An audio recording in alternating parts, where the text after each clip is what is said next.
Hi, I'm Mary Robinson Reynolds, and I'm the author of Connecting with Colors.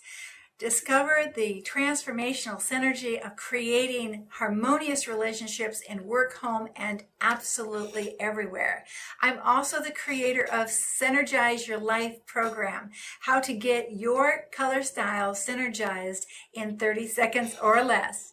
So today on our video, I'm going to share with you the different color styles descriptions, and we're just going to cover their strengths because that's all you really need to know to get things moving in the right direction.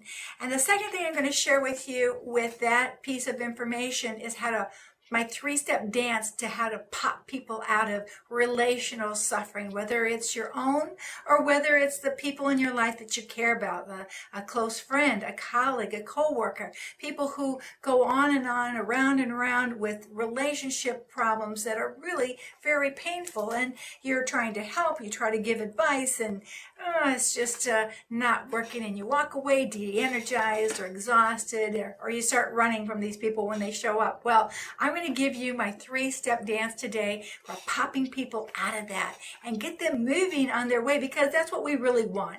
We really want people to be happy. We really want people to be able to work things out.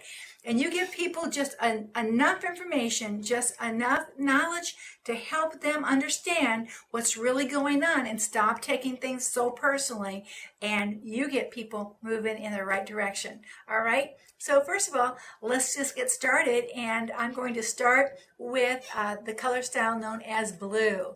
And so one of the things I want to say about blues is that they are, without a doubt, the nicest people on the planet.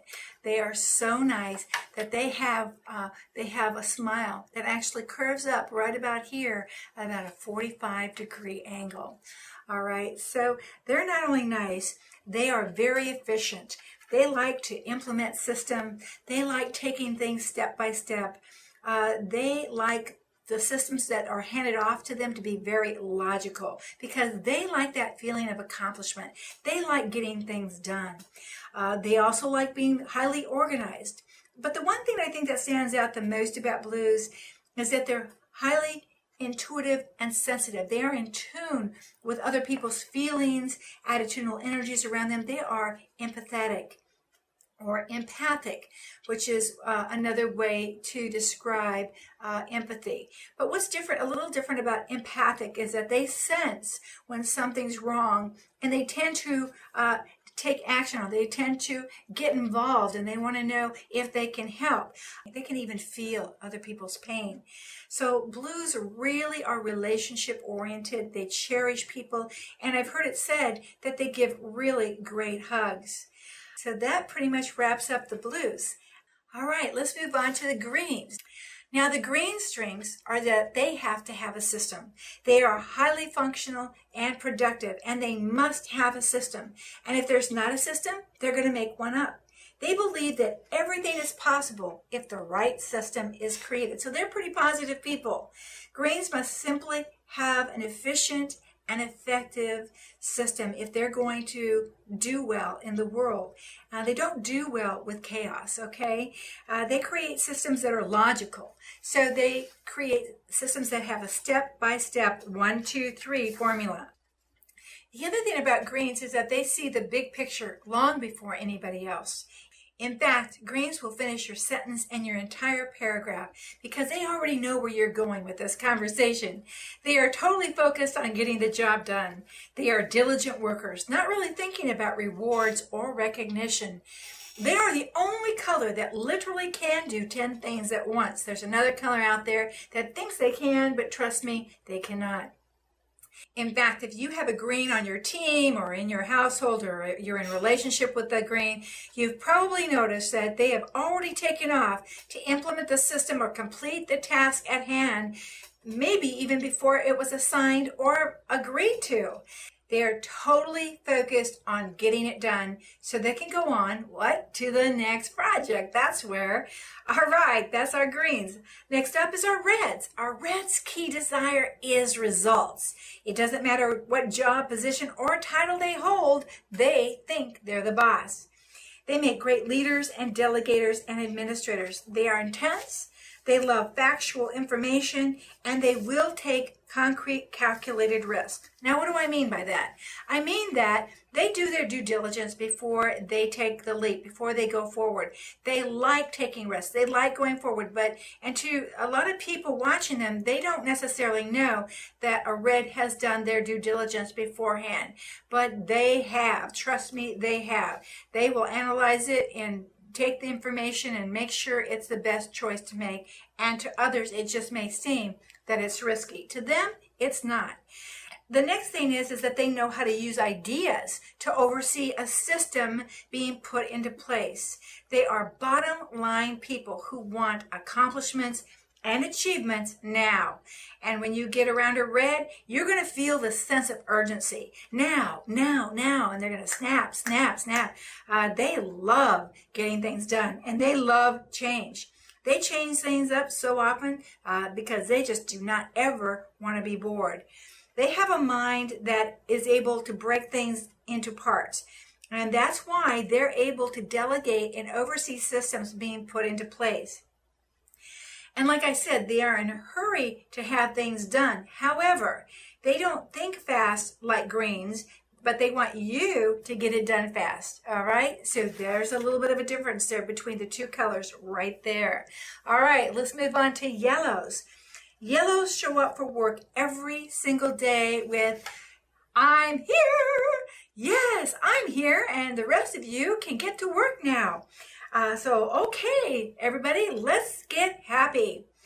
Every morning they show up like this with a big smile on their face, and they have a smile that is big as the state of Texas, okay? It's all teeth, it's big, it curves up, it is huge, okay? So you cannot mistake a blue from a yellow, okay? Yellows have the big smile, the blues have the demure, sweet smile, okay? So there's your difference right there. You can start noticing these people right away. Now, the thing about yellows that I think is very important is they really love people. But they don't care about people the same way that blues do, you see, because they just see people as a form of entertainment. They just want to have fun. They're highly interactive. They're highly social. They love being around people. They like to talk. They like to shoot the breeze, and they love to hang out. They love having a good time, and they expect to be liked by everyone. Yellows are great communicators, coordinators of people and events. These are their strengths. They love planning parties. They are great in sales and customer service. They are great networkers, and they are extremely charismatic. So they make natural leaders because they have everyone convinced that what they're doing is really great and it's going to be so much fun. They remind me of the Tom Sawyers of the world in that when Tom Sawyer had to paint the fence white, he made it look like so much fun that all the kids in the neighborhood grabbed a bucket of white paint and started painting it as well. So that's what the yellows do. That's a strength. And they like to keep things light when things get intense. So if there's a heated conversation, it will be the yellow who pops the funny one-liner. They love making people happy, and they see it as their job. And that's just the way it is. As you can see by what we've already discovered with just looking at a brief view of each color's strength, is that we all come at things differently. We see things differently, we feel things differently, and we internalize things differently. And the reason why I didn't bring up any weakness here is because I don't see it as a weakness when we're into problematic areas. I just see it as problematic. What I like about the language of problematic is that when you think of a problem, you think that it's resolvable. But weakness, it sounds innate. It sounds like it's impossible. This person will never change. It'll never improve. And so I stay away from that language on purpose. What's really problematic here is that these are our strengths. And so what's problematic is we come at people too hard with our strength, okay? This is our understanding. This is our language, attitude, tone, and physiology that we're coming at people with. And so the solution to all of this is that it's just problematic. You can fix it by starting to dial in each other color style. And we'll learn more about that in video 2. But let's go forward here, because I've given you enough that you can get out there and start hearing things differently. So I had an experience just recently with a very good girlfriend of mine, and it was nearing Mother's Day, and she was experiencing a real disconnect with her 27-year-old daughter. Her daughter was going through some growing pains of her own, how she was managing herself and her life, and her mother, my friend, was getting in there and fussing too much and giving her opinion and telling her what she should do and all of that. And what her daughter did is she cut off all communication. She wouldn't answer her text messages. She wouldn't answer her voice messages. She wouldn't pick up the phone, nothing. So my girlfriend was in a lot of pain. This is really sad. And here we have Mother's Day coming. So she got this bright idea, and she was going to drive across one state and halfway down into another and land on her daughter's doorstep Mother's Day morning and say, "I'm here, let's talk." And she called to find out what I thought. She wanted to know what advice I would give her. Now, I've done a lot of coaching over the years, and I will tell you that the way to really help move people is to give them just enough information, education, that they can draw and figure things out for themselves, okay? So I had been listening. And so step number 1 of my 3-step dance is this: stop, look, listen. What we tend to do, the habit that I see running amok out there, is people jump in and they start giving advice without even knowing enough of what's going on. And there's only one thing you need to really know initially, and that, what color style are the 2 players, all right? So step 2 in this equation is, after you've listened and you think you know what color style both players are, step 2 is you say to your friend, "I wonder if your daughter's color style might be a red." Now, let me just stop you right here for a minute. Do not say your daughter's color style is red, because you don't know for sure. They haven't taken a test, but it sounds like, looks like, feels like they are red, so you wonder. Don't say they are, because there's no absolutes, okay? So you say, "I wonder," and that's also soft enough of an entry into giving them some new information that they'll either take it or they won't. Well, most people are going to take this, and she did. She said, "What's a red personality style?" And so I simply explained to her that a red personality style is a director. They are results oriented. They don't want anybody telling them what to do. They know what to do. They're going to search out what to do. They see themselves as competent and capable, and they don't want anybody in there fussing with them, let alone nagging them, okay, keeping after them and telling them what they should do. And I said, "I wonder if your personality style might be a blue." And she said, "What's a blue?" And so then I said, "Okay, well, a blue is the person who really cares about relationships, and they get in there and they want to fuss with relationships and make them all better and fix them and get everybody feeling better so that they can feel better. Blues want to feel better, and they're not going to feel better until everything's okay." And I said, "Does that sound like you?" She said, "Oh, that's me. That is so me." And I said, "So we're given this information now, we're moving into step 3.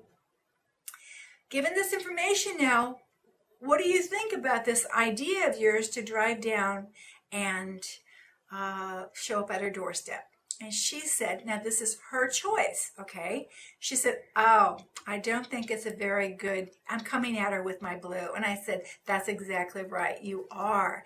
So now what we want to do is we want to dial in your daughter's red. Now you're a blue, we're going to dial in some red. So what could you do? We're dialing in the red now. She's a director, she likes bullets, she likes facts.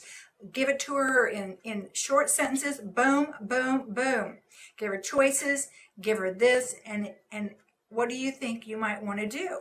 And my girlfriend said, thought for a minute, and she said, well, what I could do is I could leave her a voice message because I know she's not going to pick up.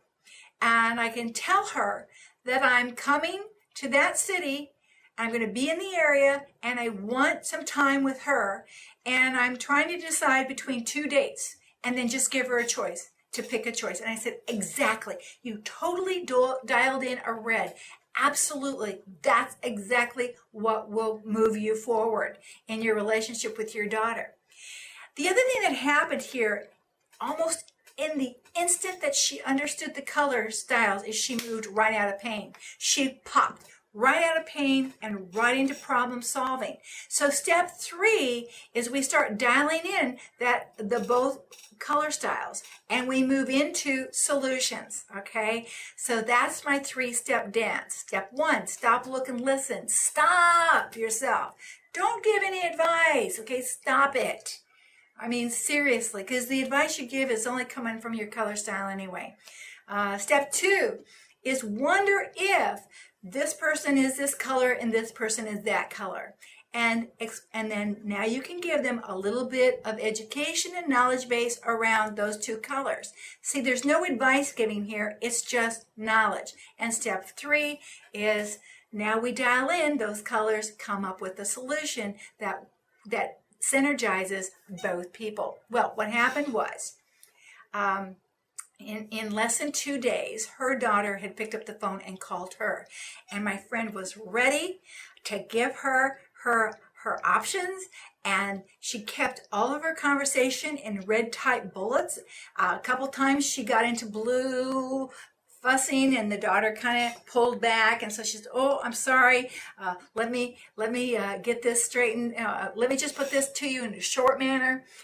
And so the conversation was moving forward. And then my friend, of course, went ahead and purchased my program because now she's motivated to take this all the way, as I hope you will be too. All right, so that's it for this segment of our training. You've got enough information to go out there to hear what's going on, see things differently, and get people figuring out new solution to old problematic areas. All right, thank you so much.